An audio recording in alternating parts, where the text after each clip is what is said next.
Welcome back to the channel. आज हम continue करने वाले हैं क्लास 11 माइक्रो इकोनॉमिक्स का एक और चैप्टर जिसका नाम है प्रोडक्शन फंक्शन। और इसी चैप्टर से शुरू होती है हमारी प्रोड्यूसर बिहेवियर का पूरा कॉन्सेप्ट। इस कॉन्सेप्ट में हमारे पास बेसिकली 4 से 5 चैप्टर्स आते हैं, जिसमें सबसे पहला चैप्टर आता है प्रोडक्शन फंक्शन, दूसरा होता है कॉस्ट, तीसरा रेवेन्यू, चौथा होता है हमारा प्रोड्यूसर बिहेवियर, और एक और चैप्टर है जो बहुत ही आसान बहुत ही बढ़िया चैप्टर है, वो है हमारा थ्योरी ऑफ सप्लाई। अब हम कंटिन्यू करेंगे प्रोडक्शन फंक्शन के साथ प्रोड्यूसर बिहेवियर की यूनिट को। ठीक है, अब सबसे important question, what is production? Production तो हम लोग जनरली रोज सुनते हैं, यार ये चीज प्रोड्यूस हो रही है, वो चीज प्रोड्यूस हो रही है, हमें ये प्रोडक्शन करना चाहिए इंडिया में, हमें अपनी जीडीपी ग्रोथ के लिए, हमारी इकोनॉमिक की ग्रोथ के लिए हमें प्रोडक्शन को बढ़ाना चाहिए। लेकिन अगर मैं आपसे पूछूं कि सर मेरे प्यारे बच्चों ये बताओ कि प्रोडक्शन का मीनिंग क्या है, इसकी डिफाइन क्या है, इसको हम डिफाइन कैसे करेंगे? तो हमारा प्रोडक्शन का जो डेफिनेशन है वो ये है, production is defined as the transformation of input into output. अब ये दो वर्ड्स को ध्यान देना, क्या? इनपुट और आउटपुट। इनपुट मतलब कोई भी चीज जब प्रोड्यूस होती है तो उसको प्रोडक्शन करने के लिए हमें सबसे ज्यादा जरूरी होता है उसके लिए रॉ मटेरियल।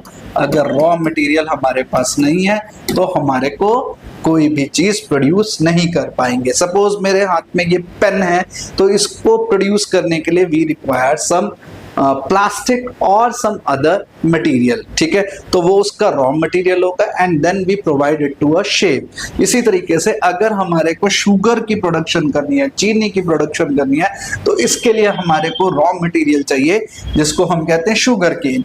इसके साथ हमें चाहिए लेबर। ठीक है, अब लेबर ही तो चाहिए हमें, क्यों? क्योंकि इस शुगर केन को लेकर आना, उसको काटना, फिर इसके बाद आती है मशीनरी। ठीक है, मशीन, और इन तीनों के ही मेल से निकलता है हमारा फाइनल आउटपुट जो कि है शुगर। ठीक, इसी तरीके से मेरे पास जो पेन है इसको बनाने के लिए हमें रॉ मटेरियल चाहिए, लेबर की रिक्वायरमेंट है, मशीनरी की रिक्वायरमेंट है, ये तीनों मिलकर हमारे लिए क्या काम करते हैं? इनपुट का। ठीक है, तो ये इनपुट हो गया और इससे मिला हमें क्या? Final output. ठीक, क्या मिला? इससे हमें फाइनल आउटपुट। अब देखो यहां पर एक और चीज जो सबसे इंपॉर्टेंट है याद करने वाली, वो है क्या? प्रोडक्शन फंक्शन किसको कहते हैं? अभी तक जो हमने पढ़ा था वो था प्रोडक्शन, उत्पादन। अब हम आ रहे हैं उसके फंक्शन के बारे में कि प्रोडक्शन फंक्शन क्या है। तो जब हमारे को ये टर्म प्रोडक्शन फंक्शन मिलेगा तो ये क्या चीज होती है? यहाँ एक और वर्ड ऐड हो जाता है, वो है physical relation between input and the resulting output. क्या है यहाँ पर एक वर्ड आ रहा है, फिजिकल रिलेशन। फिजिकल रिलेशन मतलब जो भी चीज हम प्रोड्यूस कर रहे हैं, सपोज मैंने ये पेन बनाया, या अगर हमने पीछे स्लाइड में देखा कि हमने शुगर का प्रोडक्शन किया है, तो ये फिजिकल है। फिजिकल मतलब हम उसको टच कर सकते हैं, छू सकते हैं, उसको फील कर सकते हैं। इसीलिए हमारा रॉ मटेरियल भी क्या होगा? फिजिकल है। लेबर भी क्या है? फिजिकल है, क्योंकि हम उसको छू सकते हैं। मशीनरी भी हमारी फिजिकल है। तो ये क्या आया? Physical relation between input and the resulting output. अब यहाँ 4 चीजें होती हैं, उनको हम बोलते हैं फैक्टर ऑफ प्रोडक्शन। और ये फैक्टर ऑफ प्रोडक्शन बहुत ही इंपॉर्टेंट कॉन्सेप्ट होता है। कोई भी आप यूनिट आगे हम पढ़ेंगे, मतलब प्रोड्यूसर बिहेवियर का कोई भी चैप्टर पढ़ेंगे, कॉस्ट, रेवेन्यू या प्रोड्यूसर बिहेवियर, वहां पे हमें बार बार फैक्टर ऑफ प्रोडक्शन के बारे में पता होना चाहिए। ठीक है, तो जो हमारा सबसे पहला फैक्टर है, मतलब कोई भी चीज जब हम प्रोड्यूस कर रहे हैं तो हमें ये 4 चीजों की रिक्वायरमेंट होगी, उसी को हम फैक्टर ऑफ प्रोडक्शन बोलते हैं। पहला है जमीन। अगर हमारे पास जमीन नहीं है तो हम फैक्ट्री कहाँ पे डालेंगे, इंडस्ट्री कहाँ पे डालेंगे? तो सबसे पहले हमें क्या रिक्वायरमेंट है? लैंड की।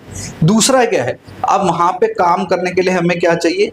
लेबर। तो लैंड, और दूसरा आ गया हमारे पास में लेबर। तीसरी चीज होती है हमारी कैपिटल। कैपिटल को हम लोग क्या बोलते हैं? कैपिटल हो गया आपका पैसा। ठीक है, अब कैपिटल या तो पैसा, और पैसे से हम लोग क्या खरीदते हैं? मशीनरी। तो ये हमारा फिक्स्ड एसेट होता है कैपिटल। और चौथा जो ये बंदा आइडिया लेकर आया, एंटरप्रेन्योर। ठीक है, मतलब वहां का मालिक, या उसको हम कह सकते हैं उद्यमी, हिंदी में उद्यमी बोलेंगे। तो ये चार लोग हमारे को रिक्वायर्ड होते हैं किसी भी चीज को प्रोड्यूस करने के लिए, कोई भी प्रोडक्शन को आगे फॉरवर्ड करने के लिए। क्या फैक्टर ऑफ प्रोडक्शन में number 1 land, number 2 labour, third one is capital and fourth one is entrepreneur. ठीक है, अब ये चारों चीजों को हम आगे दो पार्ट में डिवाइड करते हैं। कहां पर डिवाइड करते हैं? इन दो पार्ट्स में, वेरिएबल फैक्टर और फिक्स्ड फैक्टर। आप कहोगे सर कितनी चीजें हैं इस चैप्टर में पढ़ने वाली, ऐसे ऐसे कौन कौन से कॉन्सेप्ट्स आ रहे हैं? तो ये बहुत ही इंपॉर्टेंट कॉन्सेप्ट्स हैं, क्योंकि वेरिएबल फैक्टर और फिक्स्ड फैक्टर के बिना ये चैप्टर आपका अधूरा ही रह जाएगा। ठीक है, अब वेरिएबल फैक्टर का मीनिंग क्या होता है? वेरिएबल, जैसे वेरिएबल मीनिंग क्या है इसका? Those factor of production which keep changing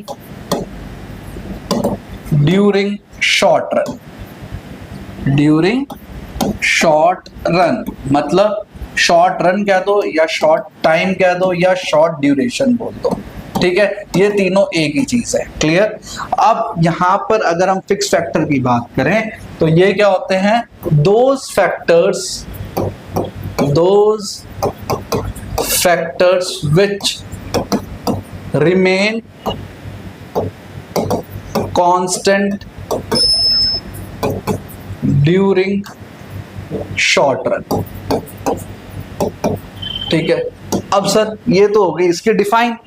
अब हमें कैसे पता कि कौन कौन से फैक्टर्स हमारे वेरिएबल हैं या हमारे फिक्स्ड हैं? तो पहली बात, हम दोबारा से वो चारों फैक्टर्स लिखते हैं। पहला कौन सा था? लैंड। दूसरा कौन सा है? लेबर। तीसरा कौन सा है? कैपिटल। और चौथा है हमारा एंटरप्रेन्योर। ठीक है, अब ये चार फैक्टर्स है। अब इन चारों फैक्टर्स को हमें इधर चेंज करना है, वेरिएबल और फिक्स्ड में। तो हम सबसे पहले लेते हैं जमीन, लैंड। तो क्या शॉर्ट रन? अब इससे भी पहले एक और चीज समझ लेते हैं, वो स्किप हो गई माइंड से। शॉर्ट रन क्या है? ठीक है, या यहाँ पे भी मैंने लिखा ना शॉर्ट रन और शॉर्ट टर्म। तो कोई भी अगर हम प्रोडक्शन की यूनिट लगाते हैं तो उसके लिए 1 ईयर क्या हो गया? Short run.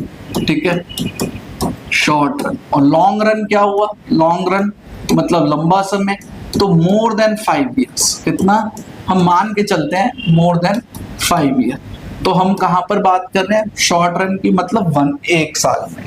तो लैंड क्या, अगर हम वेरिएबल फैक्टर में जाएं, which keep changing during short run, तो क्या हम अपनी जमीन को, जहां पर भी हमने अपना प्रोडक्शन यूनिट लगाया है, जहां पर भी हमने फैक्ट्री को सेटअप किया है, क्या हम उसको 1 साल में बार बार चेंज करेंगे? तो ऑब्वियसली नॉट, क्योंकि it is not easy to change the land. बार बार उसको रिपीटेडली, बार बार हम 6 महीने बाद, 3 महीने बाद उसको हम कहीं पर लेके जाएं, तो ये पॉसिबल नहीं है। तो फिक्स फैक्टर में क्या आ गया आपके पास में? सबसे पहला लैंड। ठीक है, दूसरा हमारे पास क्या? लेबर हम दो तरीके से लेते हैं। एक लेबर हो गई आपकी परमानेंट लेबर। ठीक, तो हमारे पास परमानेंट लेबर हम लोग रखते हैं फिक्स फैक्टर में। और शॉर्ट रन में, वेरिएबल फैक्टर में हम क्या रखेंगे? पहला डेली वेज लेबर, मतलब एक ऐसे मजदूर जो हम दिहाड़ी पे रखते हैं। आज जरूरत है तो आज हमने उनको काम पे बुला लिया, कल जरूरत नहीं है हम उनको टाटा बाय बाय बोल देंगे, 2-4 दिन बाद फिर जरूरत है फिर हम उसको बुला सकते हैं। ठीक है, नंबर 2 यहाँ पर एक और चीज हो जाएगी, वो है रॉ मटेरियल। क्या? Raw material. ये भी क्या है? आपका वेरिएबल है, क्योंकि ये हमेशा बदलता रहता है। अब रॉ मटेरियल क्यों चेंज होगा? हो सकता है किसी समय हमें ज्यादा प्रोडक्शन करना है, किसी महीने हमें कम प्रोडक्शन करना है, तो हम उसके अकॉर्डिंगली रॉ मटेरियल को चेंज कर लेंगे। अब फिक्स फैक्टर में क्या आएगा? तीसरा एक और आएगा, वो आएगी आपकी मशीन। तो मशीनें भी जो हैं वो फिक्स फैक्टर में होती हैं, वो हमेशा फिक्स रहती हैं शॉर्ट रन के अंदर। ठीक है, अब इसमें हम एक और कॉन्सेप्ट पढ़ते हैं, इसी चीज को अभी हम ध्यान से देखेंगे, और वो है क्या? कि फिक्स फैक्टर। अब यहाँ पे हमने एक चीज तो देख ली, क्या? वो देखी है कि ये शॉर्ट रन में क्या रहेंगे, चेंज होंगे, और वेरिएबल फैक्टर जो है शॉर्ट रन में वेरिएबल फैक्टर आपके शॉर्ट रन में चेंज होंगे और फिक्स फैक्टर में ये कांस्टेंट रहेंगे। ठीक है, शॉर्ट टर्म में प्रोडक्शन फंक्शन किस तरीके से काम करता है। ठीक है, production function during short run. ठीक, अब शॉर्ट रन में हम इसके पूरे इक्वेशन को समझेंगे।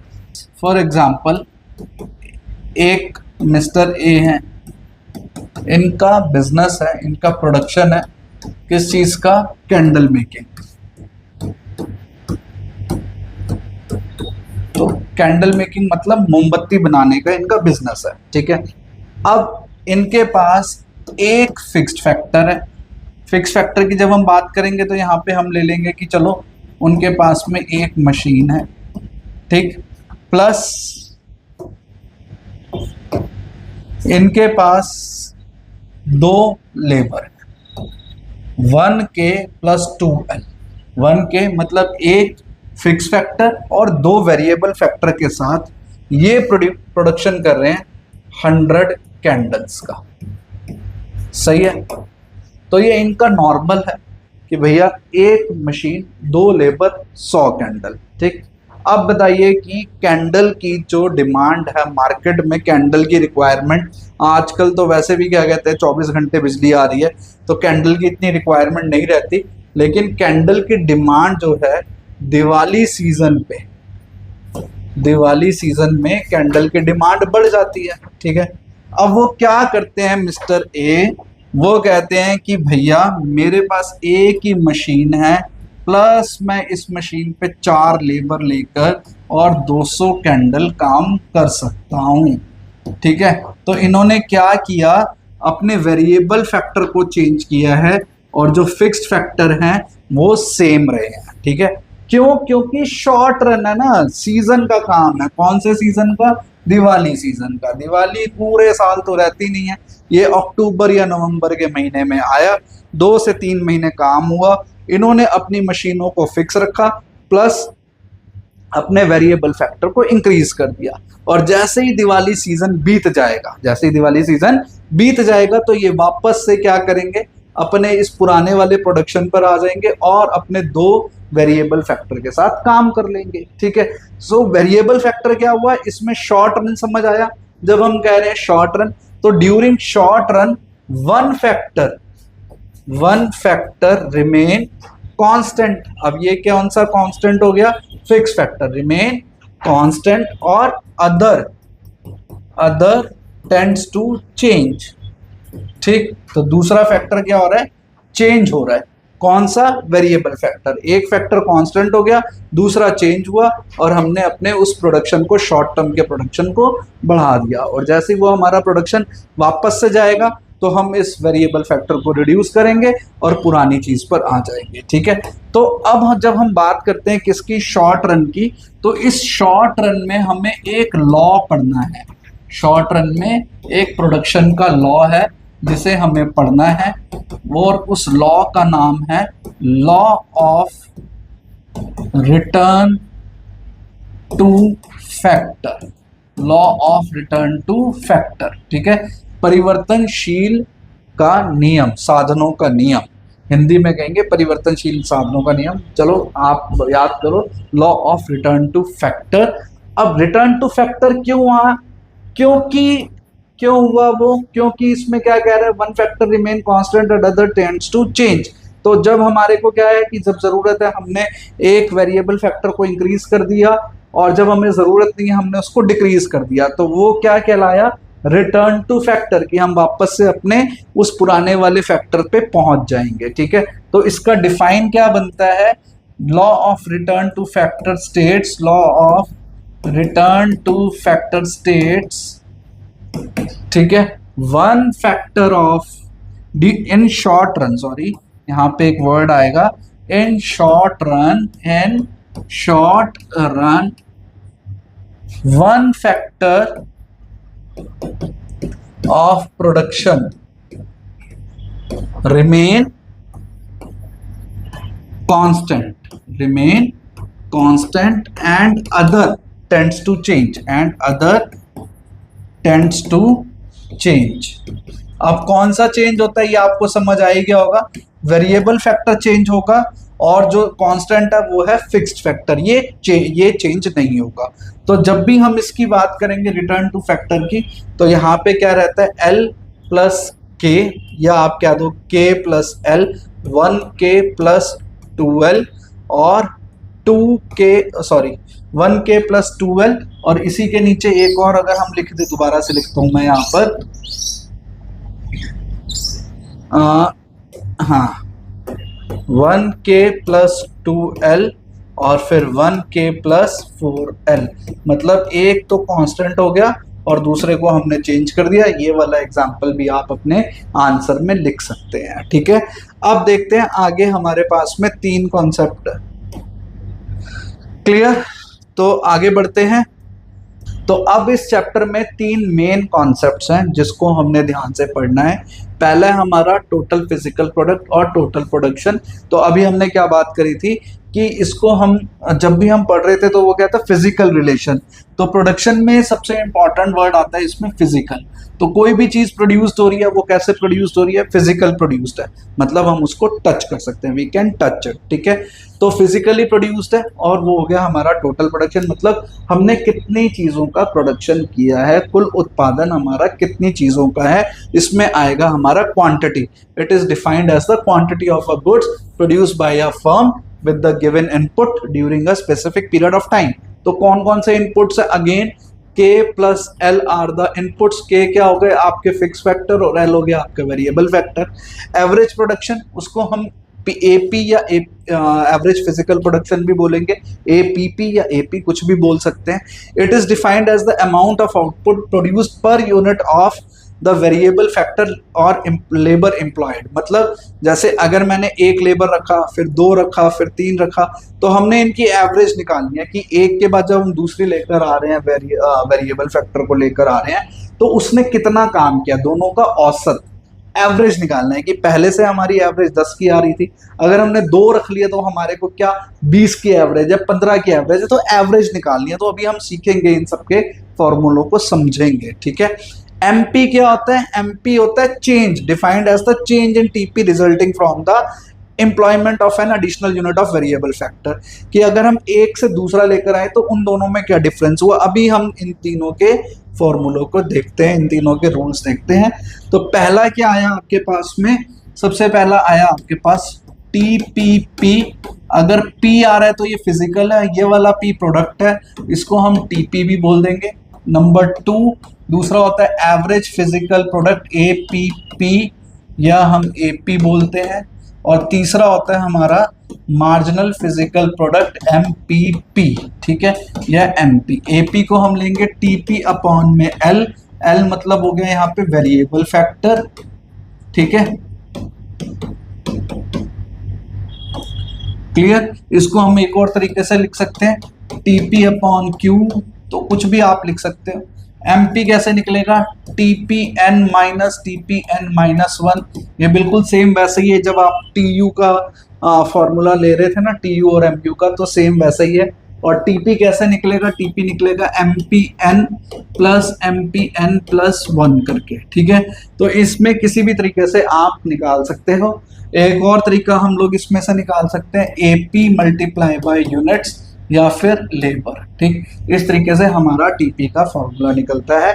इसका स्क्रीनशॉट ले लो। और सबसे बेस्ट है इस चैप्टर को पढ़ने के लिए कि अपने साथ में अपनी नोटबुक रखो, साथ के साथ अपने नोट्स बनाते रहो, क्योंकि इसमें एक भी पॉइंट अगर आपका स्किप हो गया तो आप इस चैप्टर को समझ नहीं पाओगे, ठीक। तो अपनी नोटबुक साथ के साथ मेरे साथ रखो। इसमें अभी हम एक शेड्यूल बनाएंगे, एक टेबुलेशन बनाएंगे, एक डायग्राम बनाएंगे, और साथ के साथ आपने अपनी चीजों को लेकर चलना है। ये नहीं कि सिर्फ वीडियो देखने से काम नहीं होगा, ठीक है। अब इस चैप्टर में जो सबसे इंपॉर्टेंट चीज है, देखो इसमें क्वेश्चन जो सबसे इंपॉर्टेंट आएगा वो आता है relation of total production AP and MP, ठीक है। और दूसरा इसमें होता है 3 phases of production, 3 phases of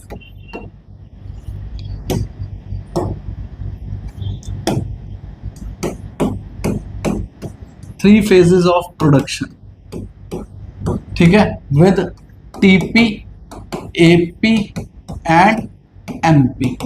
अब यहां से पूरा चैप्टर स्टार्ट होगा। ये है पूरे चैप्टर का सबसे इंपॉर्टेंट पार्ट। अभी तक तो हमने सिर्फ उसके बेसिक को समझा है कि शॉर्ट रन क्या है, लॉन्ग रन क्या है, के क्या होता है, एल क्या होता है। अब यहां से हमारा ये वाले दोनों क्वेश्चन शुरू होते हैं, जो कि एक है 3 मार्क्स का और अगला है हमारा 4 मार्क का। तो 3 से 4 नंबर का हमारे को ये वाला चैप्टर देखने को मिलता है। अब इसमें हम आगे बढ़ते हैं। इसमें टेबुलर प्रेजेंटेशन देखते हैं। टेबुलर प्रेजेंटेशन में हम इसका एक टेबुलर प्रेजेंटेशन बनाते हैं। अब यहां पर क्या आएगा, unit of labour. Unit of labour मतलब वेरिएबल फैक्टर, ठीक है। फिर आपके पास आएगा टोटल फिजिकल प्रोडक्ट, टीपी। पहले हम इसका टेबुलेशन देखते हैं, टीपी कैसे इंक्रीज होगा और कैसे हम इसको ड्रॉ करेंगे। तो वेरिएबल फैक्टर हो गए हमारे पास एक, मतलब हमने एक लेबर अपने पास एम्प्लॉय किया तो उसने हमारे को प्रोडक्शन दिया 2 यूनिट का, ठीक है। अब हमारे को अपना प्रोडक्शन बढ़ाना है तो ऑब्वियसली हमें दूसरा भी एम्प्लॉय करना पड़ेगा, मतलब दूसरा लेबर भी लेना पड़ेगा। तो हमारा प्रोडक्शन इंक्रीज होगा 5। तीसरा भी लेकर आएंगे क्योंकि हमें प्रोडक्शन बढ़ाना है। तो हमने एक हाइपोथेटिकल, मतलब अपना इमेजिनेशन से हम लोग काम करेंगे। तो इसमें ये आ गया 9। चौथा लेकर आएंगे तो हमारा प्रोडक्शन बढ़ेगा, अगेन बढ़ गया। 5 में फिर बढ़ेगा, बढ़ गया, ठीक है। 6 में लेकर आए 15, 7 लेकर आए 15, 8, 14।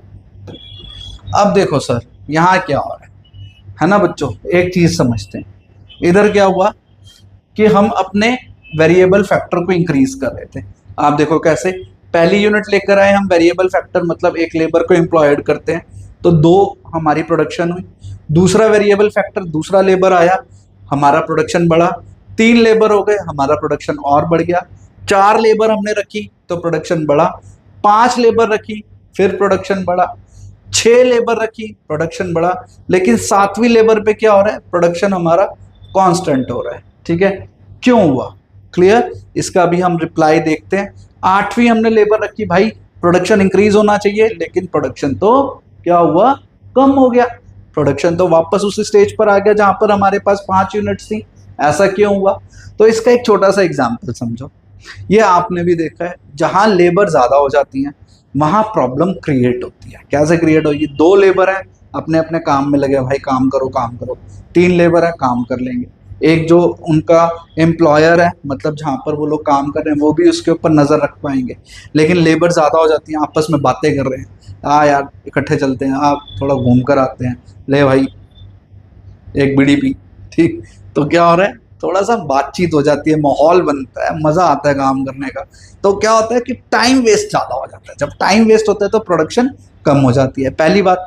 दूसरी चीज क्या है कि जब लेबर बढ़ गई तो हो सकता है एक आध बंदा छुट्टी पे चला गया, 2 बंदे छुट्टी पे, अरे बाबू जी आज बहुत तबीयत खराब है, हम घर जा रहे हैं, तो घर चले गए। अब मालिक के ऊपर तो आ गया ना प्रेशर, भाई प्रोडक्शन कैसे बढ़ेगा?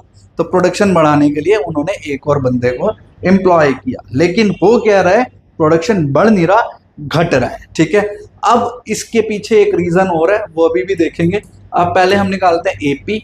एपी कैसे निकलेगा? Average production TP divided by units करके। तो फर्स्ट फैक्टर को, टीपी को हम डिवाइड कर देंगे इससे, लेबर से, तो 2, फिर आएगा 5/2, 2.5, ठीक है।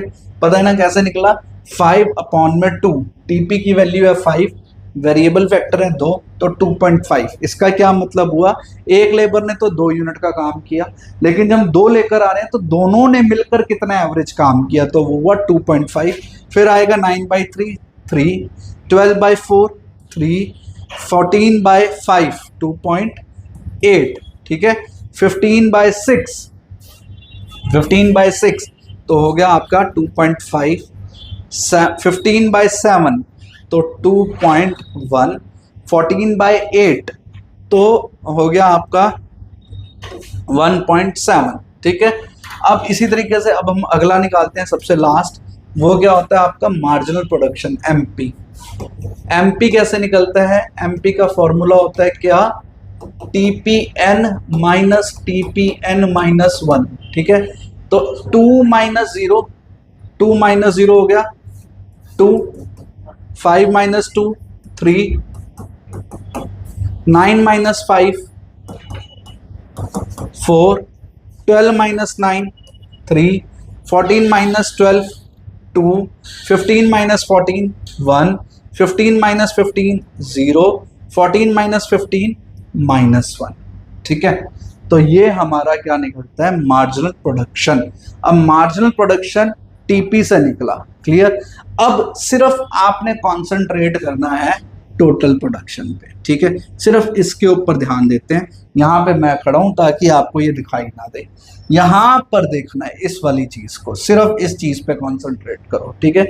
अब यहां आप बताओगे मेरे को कि ये जो यूनिट्स हैं 2, 5, 9, 12, 14, 15, 15, 14, आप ये देखो कि यहां पर आपको कहां तक टीपी बढ़ता हुआ नजर आ रहा है कि सर ये इंक्रीज हो रहा है, ठीक है। अगर हम वैल्यूज देखेंगे तो आपको 15 तक ये नजर आ रहा है कि हाँ ये बढ़ता हुआ नजर आ रहा है, ठीक है, नजर आ रहा है। वेरी गुड, मुझे भी लग रहा है। अब मैं आपको एक मैजिक दिखाता हूं, ठीक है। ये मैजिक क्या है कि देखो 2 और 5 में कितने का डिफरेंस हुआ? 3 का। 5 और 9 में 4 का। 9 और 12 में 3 का। तो भाई पहले 3 था, फिर 4, फिर 3, ये बढ़ा कहाँ? ये तो क्या हो गया? घट गया, कम हो गया ना। 2 और 3, फिर 5, 4, 9, 9 और 3 12, यहां तो 5 होना चाहिए था। अब ये हो रहा है कितना? 12 और 2 14, मतलब 14, 12 प्लस 2 14। तो बढ़ नहीं रहा, क्या हो रहा है? घट रहा है। एक जगह तक तो बढ़ा था और इसके बाद ये घट गया। तो हम लोग यहाँ पे क्या करते हैं? एक स्टेजेस डिफाइन करते हैं। ये हमने स्टेज डिफाइन कर दी, ठीक। फिर हम लोग देखते हैं दूसरी स्टेज, कहां तक? यहां तक। ये हो गया हमारा सेकंड स्टेज, ठीक। ये है हमारा फर्स्ट स्टेज, ये हो गई हमारी सेकंड स्टेज, और ये हो गई हमारी थर्ड स्टेज। देखो कैसे डिफाइन हुआ।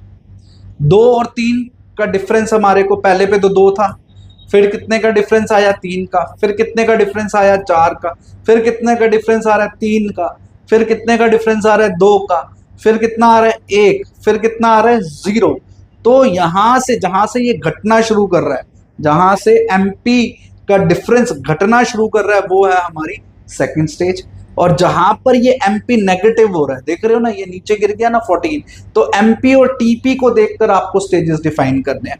ये हमारी फर्स्ट स्टेज है जहां पे एमपी भी बढ़ रहा है, टीपी भी बढ़ रहा है। फिर क्या आएगा? ये घटना शुरू हुआ जहां तक 0 है, वो हमारा सेकंड स्टेज है। जहां ये नेगेटिव चला गया, वो हमारी थर्ड स्टेज है, ठीक। अब ये ऐसा क्यों किया? क्योंकि अभी हमने क्या देखा है, यहाँ पे क्वेश्चन था ना, 3 phases of production, TP, AP, MP, या relation of TP, AP and MP. कौन से 3 phases निकाल रहे थे ना? 3 phases ऑफ प्रोडक्शन। तो ये रहे हमारे 3 phases of production, first stage, second stage और थर्ड स्टेज। ये बहुत इंपॉर्टेंट चीज है, ठीक है। एक बारी और जल्दी से मैं इसको लिख देता हूं दोबारा से। अब थोड़ा शॉर्ट में लिखूंगा। यहाँ पे लिख रहे हैं हम यूनिट्स किसके? लेबर के।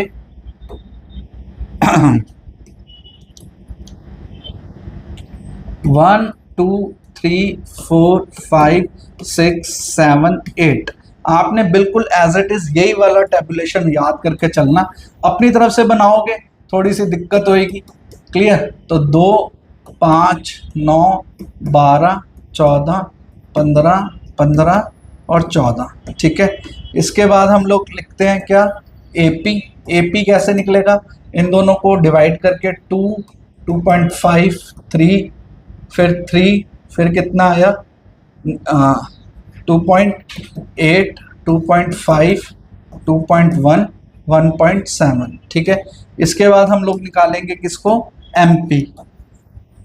तो एमपी कैसे निकलेगा? इसको माइनस करते चलो, 2 3 4 3 2 1 0 -1, ठीक है।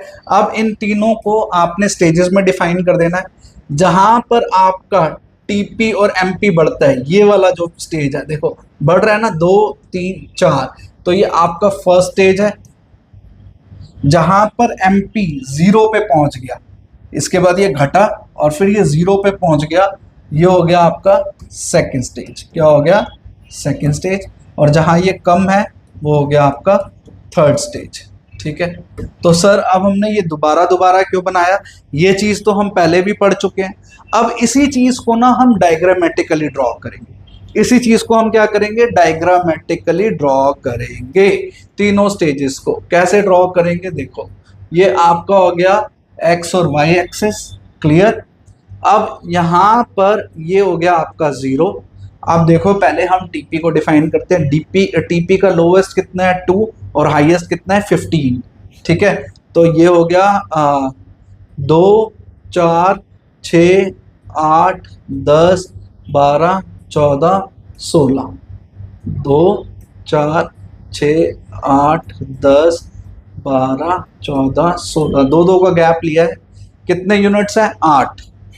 1 2 3 4 5 6 7 8। अब इसको बिल्कुल मेरे साथ साथ ड्रॉ करना, ऐसा ना हो आप मिस कर दोगे, फिर आपको ये बनाने में थोड़ी सी मुश्किल होगी। तो फर्स्ट यूनिट पर टीपी कितना है? यहाँ पे आपका फर्स्ट यूनिट पर टीपी है 2। ठीक है, यूनिट्स लिख देते हैं। फर्स्ट यूनिट पर टीपी है आपका 2। दूसरे यूनिट पर टीपी कितना है? 5, तो 5 आएगा यहाँ।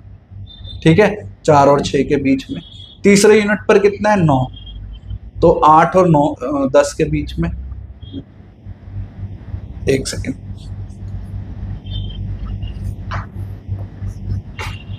ठीक।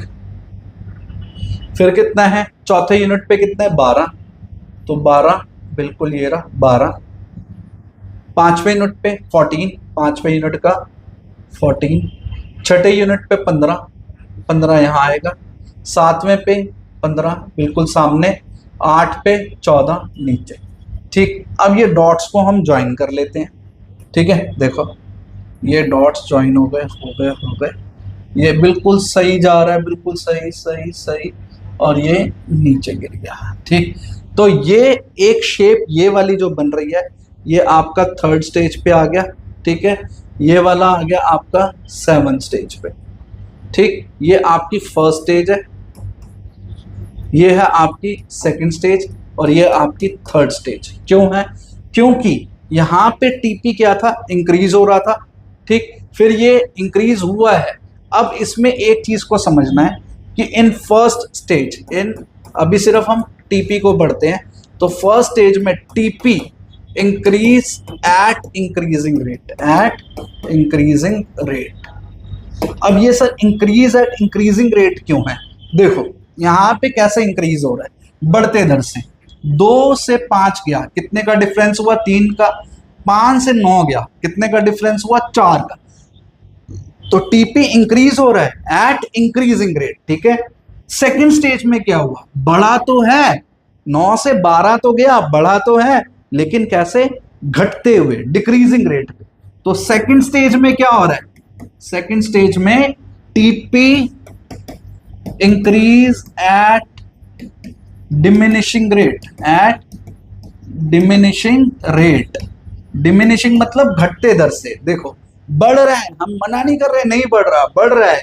9 से 12 चला गया, 3 में बढ़ा, 12 से 14, फिर घटते हुए बढ़ा। मतलब बढ़ना चाहिए ना 6 से 8 से 10 से, लेकिन हो कैसे रहा है? घटते हुए बढ़ रहा है। कैसे बढ़ रहा है? घटते हुए। तो इसको हम बोलेंगे डिमिनिशिंग रेट। 14 से 15 गया, कितने पे बढ़ा? 1 पे। 2 से नहीं बढ़ा, 4 से नहीं बढ़ा, घटते हुए बढ़ा। पहले 3 2 1 फिर 0। ठीक है, तो क्या हुआ? ये डिमिनिशिंग रेट पे बढ़ा। और थर्ड स्टेज में टीपी क्या हुआ है? थर्ड स्टेज का टीपी फॉल्स, टीपी फॉल हो गया है। ठीक है, बढ़ नहीं रहा। अब ये 15 से कहां चला गया? 14 और नीचे गया। तो पहले तो बढ़ते दर से बढ़ रहा था, इंक्रीजेस एट इंक्रीजिंग रेट, फिर बढ़ा इंक्रीजेस एट डिमिनिशिंग रेट, और इसके बाद ये हो गया टीपी फॉल्स। ठीक है, तो इस चीज को आपको बार बार समझना पड़ेगा, क्योंकि ये इजी कॉन्सेप्ट नहीं है। ठीक है, आगे बढ़ते हैं। तो अब हम देखते हैं एमपी का डायग्राम कैसे ड्रॉ होगा। तो एमपी का और एपी का डायग्राम, एवरेज प्रोडक्शन और मार्जिनल प्रोडक्शन का डायग्राम हम एक ही साथ ड्रॉ करते हैं, ठीक है। अब इसकी एक छोटी सी ट्रिक है, वो समझनी है। हमने 0 ले लिया, यहाँ से 8 थे हमारे, 1 2 3 4 5 6 7 और 8, थोड़ा सा ये अनइवन है, आप लोग इवनली करना। अब हम इसमें नीचे यूनिट्स लिख लेते हैं पहले, कितना 1 2 3 4 5 6 7 8 यूनिट्स हो गए।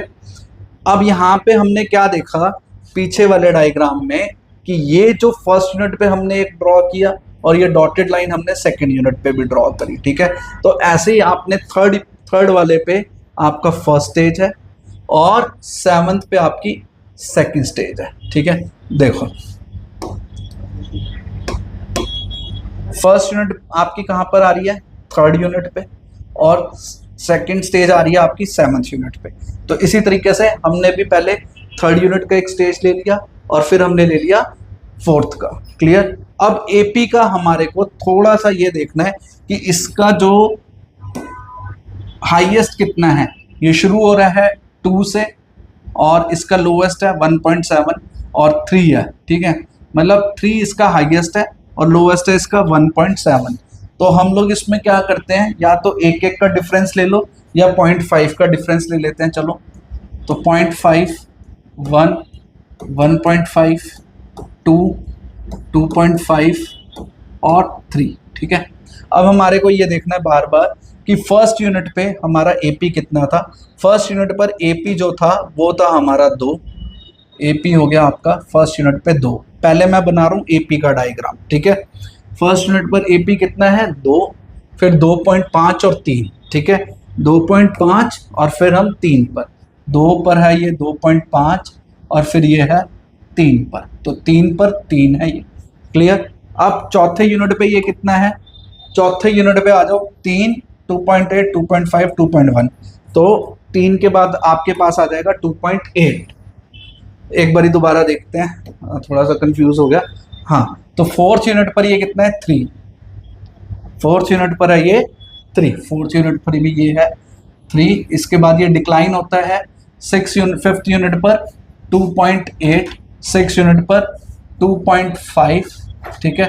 7th यूनिट पर ये आएगा कितना, 7th यूनिट का एपी चेक कर लेते हैं। 7th यूनिट का एपी कितना है भैया 2.1, 7th यूनिट पर है 2.1, 7th यूनिट पर है 2.1, तो 2.1 लगभग यहाँ पर, और इसके बाद ये 1.7। तो एपी को ड्रॉ करते हैं। एपी आपका आया यहाँ से यहाँ, ये फिर ये कांस्टेंट हुआ, देखो ये 3 3, ये नीचे नीचे नीचे डिक्लाइन होता हुआ ये यहाँ पे, ठीक है।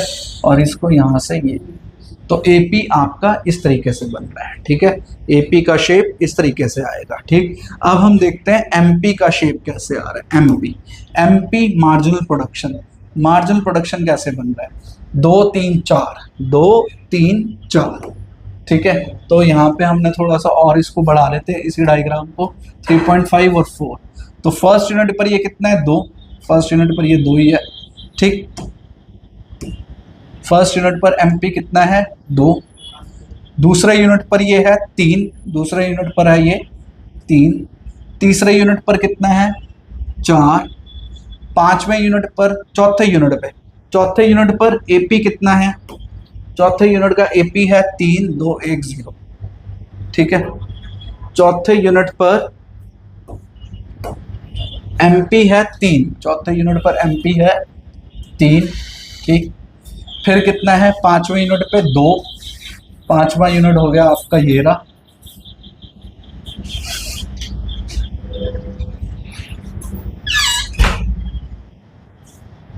पांचवें यूनिट पर एमपी कितना है 2, ये रहा। छठे यूनिट पर एमपी कितना है, छठे यूनिट पर एमपी जल्दी से देखते हैं, चेक करते हैं।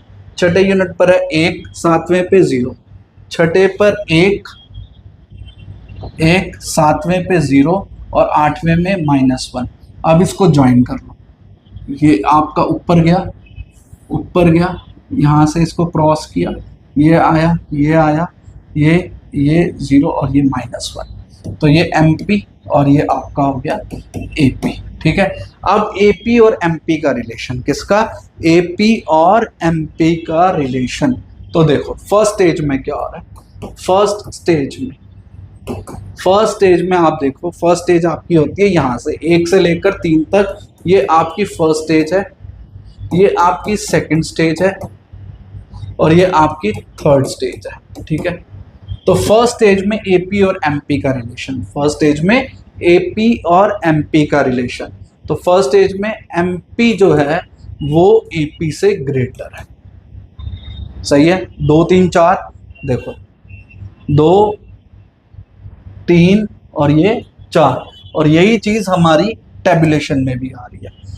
2 2.53 2 3 4 हो रहा है, एमपी क्या है? एपी से ग्रेटर है। ठीक है, अब अगर हम इसमें सेकंड स्टेज में आ जाते हैं, किस में आ जाते हैं? सेकंड स्टेज में। तो सेकंड स्टेज में क्या आएगा? अब यहाँ पे MP cut AP, MP cut AP at it's highest point, at its highest point. ठीक है, एमपी ने एपी को उसके हाईएस्ट पॉइंट पे काटा है, ये देखो 3। एपी का हाईएस्ट पॉइंट क्या है? एपी का हाईएस्ट पॉइंट है ये रहा 3, हाईएस्ट है ना, तो इसके 3 पे काटते हुए नीचे गिर रहा है। ठीक है, फिर थर्ड स्टेज में क्या होता है? अच्छा, एक और पॉइंट इसमें रह जाएगा, फिर हम देखते हैं, एक पॉइंट और एट इट्स हाईएस्ट पॉइंट, और यहाँ पे एमपी फॉल्स, एमपी भी नीचे गिर रहा है, एपी फॉल्स। ठीक है, एमपी और एपी दोनों फॉल करते हैं। ठीक, क्लियर, समझ आया यहां तक? इसके बाद एमपी बिकम्स 0, एमसी बिकम्स 0। ठीक है, अब हम आते हैं इसके थर्ड स्टेज पे, एपी और एमपी के थर्ड स्टेज पे। तो थर्ड स्टेज में क्या हो रहा है? थर्ड स्टेज में MP negative, AP falls but remain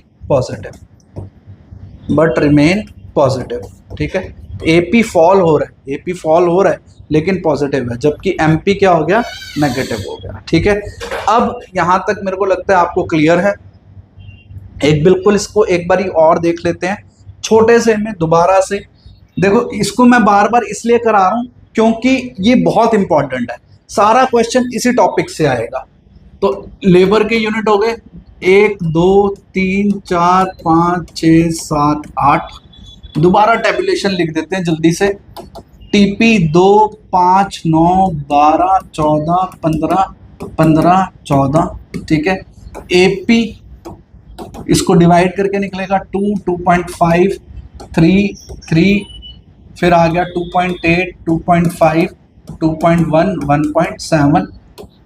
MP again minus करके 2 3 4 3 2 1 0 -1। ठीक है, इसके स्टेजेस देख लेते हैं फटाफट से, इसके स्टेजेस डिफाइन करते हैं। ये हो गई आपकी फर्स्ट स्टेज, यहाँ पर आपका हो गया सेकंड स्टेज, ये थर्ड स्टेज है। यहाँ पे लिख लो फर्स्ट सेकंड थर्ड। अब ये आइडेंटिफाई कैसे करेंगे? अगेन वही देख लेना, जहाँ एमपी 0 होगा वो सेकंड स्टेज है, जहाँ एमपी नेगेटिव होगा वो थर्ड स्टेज है। जल्दी से हम इसके डायग्राम को ड्रॉ करते हैं। ठीक, ये देखो पहले टीपी का डायग्राम, हमेशा टीपी का डायग्राम, अब मैं फ्री हैंड बना रहा हूँ, प्लॉट करके नहीं बना रहा, तो हमेशा ये ऐसे बनेगा, ये ऊपर जाएगा, ऊपर ऊपर कांस्टेंट और ये नीचे। ठीक है, जहाँ ये शेप चेंज कर रहा है ये आपकी फर्स्ट स्टेज हो गई, जहाँ ये हाईएस्ट और कांस्टेंट हो गया ये सेकंड स्टेज हो गई, और ये थर्ड स्टेज हो गई। इसी के नीचे हम एपी और एमपी को ड्रॉ कर लेते हैं, यही डॉटेड लाइन नीचे कंटिन्यू करते हैं। ठीक है, ये नीचे आ गया, नीचे आ गया।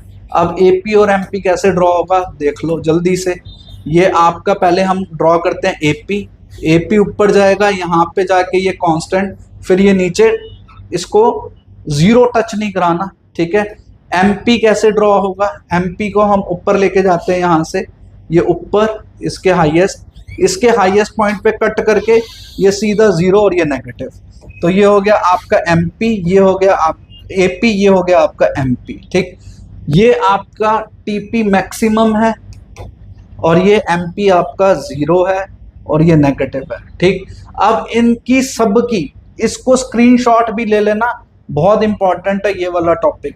ठीक, बिल्कुल लास्ट, आज की वीडियो का हम लास्ट टॉपिक कर रहे हैं। इसमें फर्स्ट स्टेज दोबारा से डिफाइन करते हैं। TP increase at increasing rate, TP increases at increasing rate. ठीक है, TP increases at increasing rate, सही है। दूसरा पॉइंट इसमें क्या है, फर्स्ट स्टेज में TP increases at increasing rate, फिर क्या आएगा,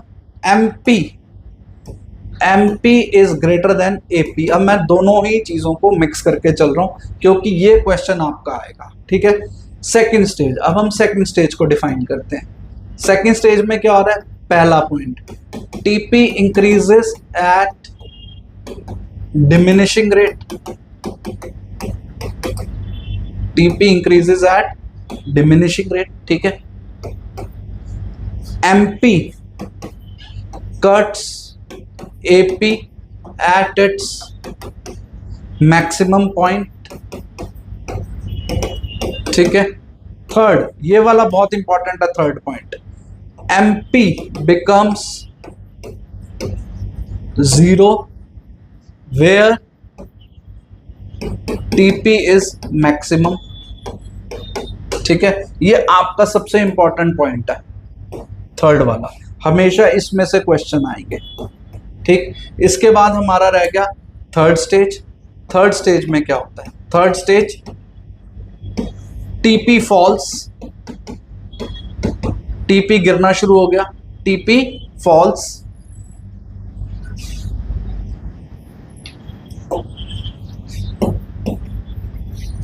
ठीक, नंबर 2, एमपी बिकम्स नेगेटिव। ठीक, और तीसरा एपी फॉल्स बट पॉजिटिव। ठीक है, ये आपका पूरा क्वेश्चन इस तरीके से बनेगा। अभी जो हम कर रहे थे वो पार्ट वाइज कर रहे थे ताकि तुम्हारे को पूरा टॉपिक क्लियर हो सके। ये आपका एक पूरा 4 नंबर का, 6 नंबर का इसी तरीके का क्वेश्चन आएगा। सबसे पहले आपको टीपी एपी एमपी की डिफाइन करनी है, फिर ये वाला ही टेबुलेशन दिखाना है, इसी तरीके से आपको ये डायग्राम ड्रॉ करने हैं और फिर आपको ये तीनों स्टेजेस को डिफाइन करना है। ठीक है, तो होप आज की वीडियो को ये आपका कॉन्सेप्ट क्लियर हो गया होगा। टोटल प्रोडक्शन का थोड़ा सा लेंथी चैप्टर है। नेक्स्ट वीडियो में हम देखेंगे इसके रिटर्न टू फैक्टर की डिफाइन, रिटर्न टू फैक्टर के लॉ को अच्छे से समझेंगे और कुछ क्वेश्चंस भी करेंगे जो एमसीक्यू बेस्ड होंगे और थ्योरी बेस्ड होंगे। ठीक है, so till then take care of yourself and be connected with us, and don't forget to share, like and subscribe our channel. Thank you so much.